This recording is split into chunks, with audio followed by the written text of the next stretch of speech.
मैनपुरी की लोकसभा सीट मुलायम सिंह यादव के मरने के बाद खाली हो चुकी है और उस पर अब दावा कर रही हैं डिंपल यादव, जो कि अखिलेश यादव की पत्नी हैं। अखिलेश ने भी बड़ी चतुराई से अपने पिता की विरासत अपनी पत्नी को देने का निश्चय किया, क्योंकि उससे सहानुभूति वोट का बड़ा प्रतिशत डिंपल को मिल सकता है। आगे की कहानी मैं आपको बताऊं, उसके पहले ये जानना बेहद आवश्यक है कि आज डिंपल यादव अपने मैनपुरी लोकसभा सीट के लिए नॉमिनेशन कर रही हैं।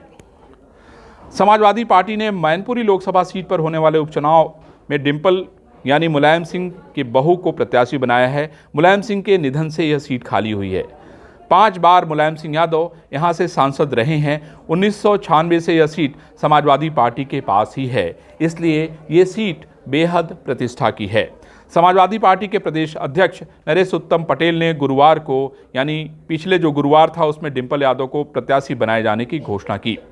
वर्ष 2009 में हुए उपचुनाव में पहली बार मैदान में उतरी डिंपल यादव कांग्रेस प्रत्याशी राज बब्बर से चुनाव हार गई थीं, लेकिन इसके बाद 2012 में वे अखिलेश द्वारा खाली की गई कन्नौज लोकसभा सीट से उपचुनाव जीती थीं और वर्ष 2014 में भी कन्नौज से ही सांसद चुनी गई थीं।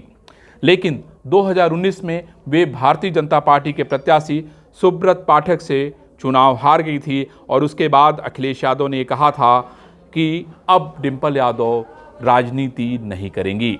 लेकिन विधानसभा चुनाव में हमने देखा था कि किस तरीके से डिंपल यादव एक स्टार प्रचारक की तरह पूरे उत्तर प्रदेश में चुनाव सभा को संबोधित कर रही थीं और चुनाव में बढ़ चढ़कर भाग ले रही थीं। अपने पिता की सीट मैनपुरी से अखिलेश यादव ने अपनी पत्नी डिंपल यादव को उतार तो दिया है।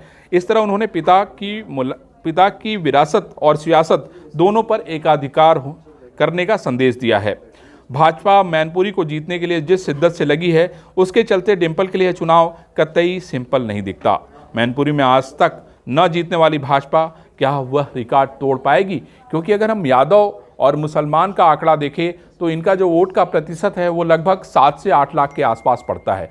वहीं जो दूसरे बिरादरी के लोग हैं, खासतौर पे शाक्य और दूसरे बिरादरी के लोग, उनका जो आंकड़ा है वो तकरीबन 10 लाख के आसपास पड़ता है। ऐसे में डिंपल के लिए ये आसान नहीं है कि वो आसानी से यहाँ से चुनाव जीत जाएं।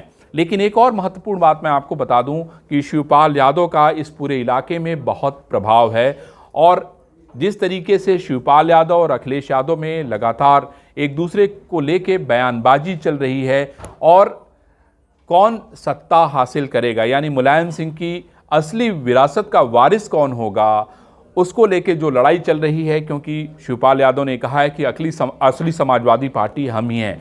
ऐसे में अगर शिवपाल यादव भी अंदर खाने में विरोध करते नजर आते हैं समाजवादी पार्टी का, तो उनके लिए राह बड़ी मुश्किल हो जाएगी। अब ये देखना बेहद महत्वपूर्ण होता है कि जिस शाक्य बिरादरी के व्यक्ति को भारतीय जनता पार्टी लोकसभा में उम्मीदवार बना रही है, अगर वो अपनी बिरादरी के वोट के साथ भारतीय जनता पार्टी का परंपरागत वोट बैंक लेके आते हैं, तो डिंपल के लिए ये विरासत बचा पाना आसान नहीं होगा।